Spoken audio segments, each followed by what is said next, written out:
State head समेटा और हमारे सभी अन्य अधिकारीगण, डॉक्टर SP सिंह जी गन्ना परिषद से आए हैं, उनका भी मैं स्वागत करता हूँ। और यहाँ पर उपस्थित हमारे विभिन्न दूरस्थ अंचलों से पधारे हुए गन्ना किसान भाइयों का, मीडिया कर्मियों का, मातृशक्ति का मैं सभी का स्वागत करता हूँ, अभिनंदन करता हूँ। गन्ने की उपज बढ़ाने के लिए ये गोष्ठी की जा रही है, लेकिन इस गोष्ठी के माध्यम से और जो गोष्ठियाँ होती हैं उनके माध्यम से ये बातें जो आप लेकर जाते हैं और उसको अपनाते हैं, तभी हम सफल होते हैं और ये लगता है कि गन्ने का उत्पादन बढ़ेगा। लेकिन इनमें सबसे ज़्यादा इम्पोर्टेंट क्या है? बीज।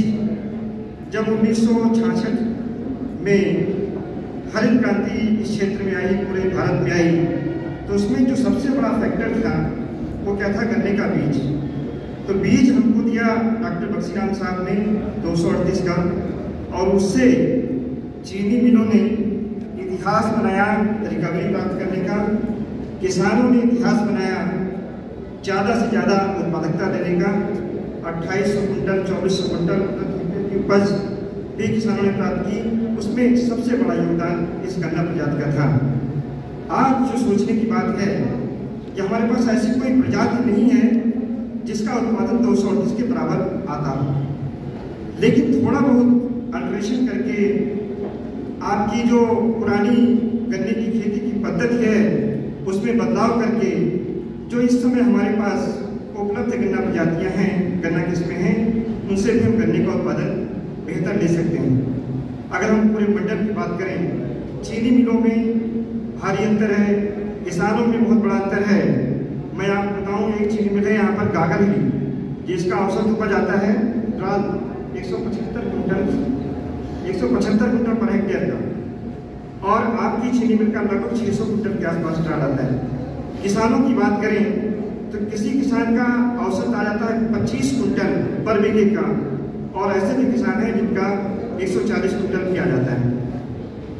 वैज्ञानिकों की जानकारी आपको दी जाती है, सभी को दी जाती है, लेकिन जो अंतर है वो आपके आत्मसात करने में है। मेरा बस इतना कहना है कि अभी जो परंपरागत रूप से आप गन्ने की खेती करते आ रहे हैं उसमें थोड़ा सा बदलाव लाएं। यहाँ पर 60 सेंटीमीटर की दूरी पर, 75 सेंटीमीटर की दूरी पर गन्ने का लगभग 90% गन्ना क्षेत्रफल की बुआई की जा रही है, जिससे ना तो गन्ने की मोटाई अच्छी होती है, ना उसकी लंबाई अच्छी होती है। लेकिन अगर जुलाई के महीने में खेत में देखा जाए तो ऐसा लगता है कि बहुत सारा गन्ना यहाँ पर खेत में उपलब्ध है, लेकिन बाद में जो टिलर्स आपके बनते हैं उनकी मोटिलिटी बढ़ जाती है। और जो टिलर्स बनते हैं, अगर हम औसत उनको बाद में गिने तो 1 मीटर की कुल की लंबाई मुश्किल से 8 से 9 टिलर का यूरेज आता है, इससे ज़्यादा नहीं आ पाता है। तो मेरा आपसे कहना है कि गन्ने की खेती में बदलाव लाने के लिए आप ट्रेंच विधि से खेती करें। कम से कम जो लाइन से लाइन की दूरी है वो 4 फीट करें। इससे आपको फायदा होगा। जो अभी कस्सी से आप खेत की गुड़ाई करते हैं, खरपतवार निकालते हैं, उसमें छोटे ट्रैक्टर के माध्यम से, पावर टिलर के माध्यम से खरपतवार निकाल सकते हैं, मिट्टी चढ़ाने का काम कर सकते हैं, और साफ फसली भी उसके साथ में ले सकते हैं। एक और बड़ा फायदा है कि साफ फसली के साथ साथ में गन्ने की मोटाई आपकी बढ़ जाती है, लंबाई उसकी बढ़ती है, तो गन्ने की छिलाई भी आपको कम करनी पड़ती है। अभी किताबी मिल क्षेत्र में हम लोगों ने एक ऑटोमेटिक हार्वेस्टर का शुभारंभ कराया, और ये आशय है कि आगे चल करके आपकी जैसे जैसे मजदूरी बढ़ती जा रही है, हो सकता है चाहे आपकी गन्ना का बुआई का काम हो, चाहे इंटरकल्चर ऑपरेशन का काम हो, यानी निराई गुड़ाई का काम हो, मिट्टी चढ़ाने का काम हो, इसकी लागत बढ़ती जाएगी। तो जब तक इसमें हम ऑटोमेशन नहीं करेंगे, यंत्र करेंगे, तब तक के गन्ने को आने वाले समय में और अधिक लाभकारी नहीं बनाया जा सकेगा। तो मेरा आपसे विनम्र अनुरोध है कि गन्ने की जो 60 सेंटीमीटर की दूरी है, इसको बढ़ा करके कम से कम 4 फीट पर आप लेकर जाएं, ताकि गन्ने की खेती को और आसान बनाया जा सके। हार्वेस्टिंग के लिए अगर हमको हार्वेस्टिंग ऑटोमेटिक करानी है, डॉक्टर साहब आप बैठे जानते हैं कि जब तक आप ट्रेंच विधि से गन्ना नहीं बोएंगे, ऑटोमेटिक हार्वेस्टिंग के माध्यम से हार्वेस्टिंग का काम नहीं कर सकते हैं। प्रजाति आपके पास इस समय जो है उसमें 118 प्रजाति आपको शायद ज़्यादा पसंद आ रही है। पूरे मंडल में अभी हमने जो बीज बदलाव का कार्यक्रम चलाया, तो जो गन्ने की मांग, बीज की मांग है, वो लगभग 90%, जैसा कि आपने 238 में पहले किया, वैसे ही 118 की मांग लगभग 90% जितना बदलाव हो रहा है। मेरा इस मामले में भी अनुरोध है कि कम से कम आप 2 वैरायटी लगाएं और किसी भी वैरायटी का रकबा 50 से 60% से ज़्यादा नहीं होना चाहिए। अभी डॉक्टर एसपी सिंह साहब ने आपको बताया कि जो 238 वैरायटी आज हमको बदलनी पड़ रही है, उसका कारण ये था कि हमने 90% क्षेत्र में केवल 238 लगा दिया। अगर कोई एक कीट आया, एक बीमारी कोई आई, तो पूरी प्रजाति में एक साथ फैल गई, जिसके कारण इस वैरायटी को, इतनी अच्छी वैरायटी को आज बदलने की आवश्यकता पड़ गई। इसके रकबे को कम करने की आवश्यकता है और रकबा आप कम कर सकते हैं। आपके पास वैरायटी है CO 15023, दूसरी है 13235 जो हमारी शाहजहांपुर की गन्ना प्रजाति है, और तीसरी है कोलक 14201 और 118 की वैरायटी आपके पास पहले से बीज उपलब्ध है। लेकिन इन प्रजातियों का बीज लगाने से पहले चूंकि 238 में रेड राट लगा था और परंपरागत रूप से 238 में पहले बीज का शोधन बहुत ज़्यादा नहीं होता था। मैंने इस क्षेत्र में देखा है, अभी देवबंद क्षेत्र में मैंने दौरा किया, किसान भाई ज़्यादातर ऐसा करते हैं कि गन्ने का बीज काट करके नाली में डाल करके और उसके ऊपर से भले फंजीसाइड का स्प्रे कर दें, अदरवाइज उसका ट्रीटमेंट नहीं करते हैं। तो 238 चूंकि अभी हम लगभग सारा बदलाव करने के बाद भी 55% लगभग पूरे मंडल में रह जाएगी। तो मेरा आप सभी लोगों से अनुरोध है, चाहे 238 का गन्ना हो, चाहे 14201 का हो, चाहे 13235 का हो या 15023 का हो, आपको बीज का शोधन जरूर करना है। कार्बन डाइजिम से कर सकते हैं, मिथाइल थायोफेनेट से कर सकते हैं, और अगर कोई फंजीसाइड उससे भी कर सकते हैं। बगैर बीज शोधन किए आप गन्ने की बुआई न करें। अदरवाइज ऐसा हो सकता है कि जो हमारी ऐसी प्रजातियां जिसमें अभी तक रेड राट नहीं है, उसमें भी रेड राट की बीमारी आ जाए। 13235 एक ऐसी प्रजाति है कि अगर बारिश ज़्यादा होती है और बोरर लगता है उसमें, तो स्प्राउटिंग हो जाती है। तो आपको ये ध्यान रखना है कि केवल इसी प्रजाति को ज़्यादा न लगाएं। अभी जो ज़्यादा डिमांड किसानों की आ रही है, तो 13235 किसान भाई बहुत ज़्यादा मात्रा में लगा रहे हैं। उसके स्थान पर आप 14201 लगा सकते हैं और 15023 लगा सकते हैं। 15023 के बारे में एक जानकारी हम आपको देना चाहते हैं। मैंने ये बात अभी मुख्यालय पर रखी थी कि इस प्रजाति को अगर हम जल्दी लगाते हैं तो इसकी सप्लाई जल्दी करा दें, और लेट से लगाते हैं तब भी उसकी सप्लाई हम जल्दी करा दें। अगर ज़्यादा दिनों तक खेत में रहती है तो इसमें इस वैरायटी में नुकसान होता है, बोरर से भी और उससे। तो आगे चल करके हम लोग ये प्रावधान करने जा रहे हैं। इस बार हमारी ये डिमांड है कि आगे चल करके हम लोग इस गन्ना प्रजाति को कैलेंडरिंग में आगे करेंगे, ताकि 15/023 की आप लोग बुआई और बेहतर तरीके से कर पाएँ। ये एक ऐसी प्रजाति है जिसमें चीनी का पड़ता भी बेहतर है, और साथ ही में अगर ये देखा जाए उपज, तो उपज भी अच्छी है, बशर्ते कि इस वैरायटी में थोड़ा बदलाव करके तब इसकी प्लांटिंग कराई जाए। ट्रेंच मिथ से गन्ने की बुआई करें। निश्चित तौर से इस प्रजाति को भी आगे बढ़ाया जा सकता है।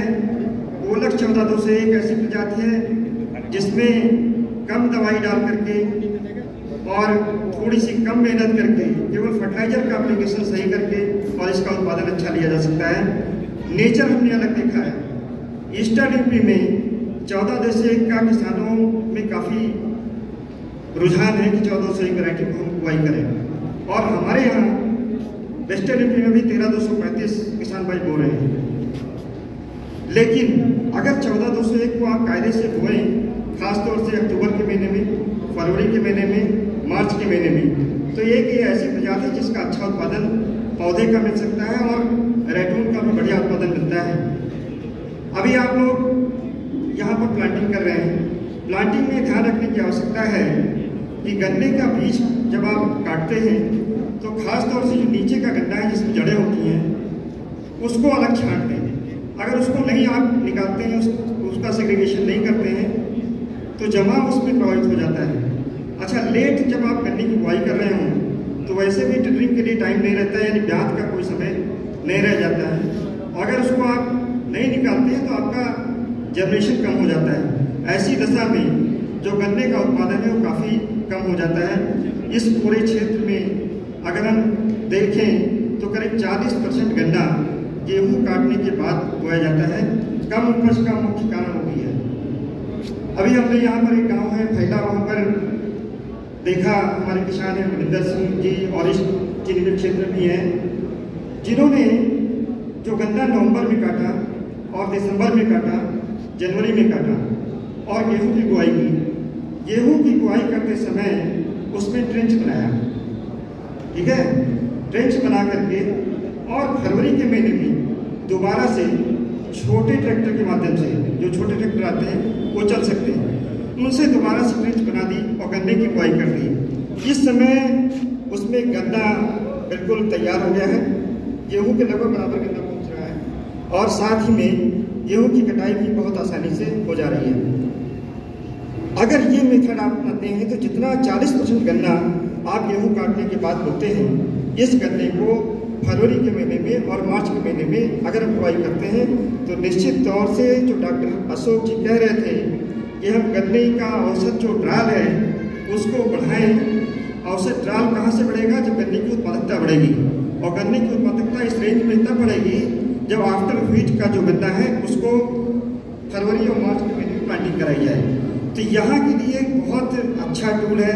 मैं डॉक्टर अशोक से ये कहूँगा कि छोटे ट्रैक्टर पर अगर सब्सिडी आप लोग दे सकते हैं, इसका डिस्ट्रीब्यूशन करा सकते हैं या कस्टम हायरिंग बेसिस पे, तो जो आफ्टर व्हीट गन्ने की प्लांटिंग है इसको हम बिफोर व्हीट कर पाएँ तो निश्चित तौर से चीनी मिलों का ड्राल बढ़ाया जा सकता है।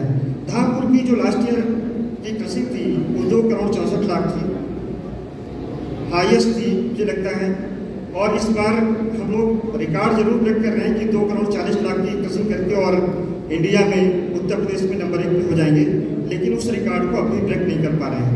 उसको हम तभी ब्रेक कर सकते हैं, कब कर सकते हैं? जब हमारे किसान भाई उससे पूरा सहयोग करेंगे। इस तरीके से जो गेहूं के बाद गन्ना बोते हैं उसमें ज़्यादा से ज़्यादा गन्ना हमारा गेहूं के साथ लगाया जाए, वो भी छोटे ट्रैक्टरों का प्रयोग करके। और दूसरा जो मैंने बताया ट्रेंच से, अगर ट्रेंच से गन्ना आप बोते हैं स्पेस ज़्यादा मिलता है, गन्ने की पैदावार अच्छी होती है, उसकी टिपिंग अच्छी होती है, गन्ने की उत्पादकता बढ़ती है, जिससे हमारा औसत ड्राल बढ़ता है। मैं एक उदाहरण देना चाहता हूँ कि जनपद बिजनौर की जो गन्ने का क्षेत्रफल था 2 लाख हेक्टेयर, और 2 लाख हेक्टेयर में गन्ने की सप्लाई होती थी 6,64,00,000, और उसी 2,10,000 हेक्टेयर में गन्ने की सप्लाई हुई 12,48,00,000, ठीक है, जस्ट डबल हुई। केवल ये परिवर्तन करके कि गन्ने का बीज 238 था हमारे पास, ट्रेंच विधि से उसकी गन्ने की बुआई करी गई और गन्ने की उत्पादकता आप मान सकते हैं जब डाल बढ़ता है तो लगभग 2 गुना हो गई। इससे इतना अच्छा एक तरीके से उत्पादन मिला, और साथ में जो चीनी का बढ़ता था वह पूरे जनपद का 12% था, जो कि आज भी हमारी किसी भी चीनी मिल का पूरे मंडल में इसमें तक नहीं है। तो गन्ने की जो प्लांटिंग है वो ट्रेंच विधि से करें, पेड़ी के प्रबंधन में ध्यान दें। पोगा यहाँ पर बहुत छोड़ा जाता है। अभी हमारे किसान भाई मिले थे और उन्होंने बताया कि हमने जब 1 पोगा छोड़ा तब भी हमारा उत्पादन उतना ही मिला, 2 छोड़ा तब भी उतना मिला, और 3 छोड़ा तब भी उतना ही मिला, 4 छोड़े तब भी उतना ही उत्पादन था। और उन्होंने कहा फिर मैंने क्या किया, सारे पोगे काट दिए और एट्यून मैनेजमेंट डिवाइस चलाया, जिससे हमारी जो उत्पादकता थी वो इन सारे पोगे को छोड़ने के बाद से भी लगभग 1.5 गुना उनको मिली। R&D का आपको R&D का प्रयोग करना है। हम लोग एट्यून मैनेजमेंट डिवाइस गन्ना समितियों में भी दे रहे हैं, चीनी मिलें भी दे रही हैं। आप सौभाग्यशाली कि आपके क्षेत्र में इसका निर्माण बहुत सारे लोग करते हैं, वहाँ से करके आप कर सकते हैं।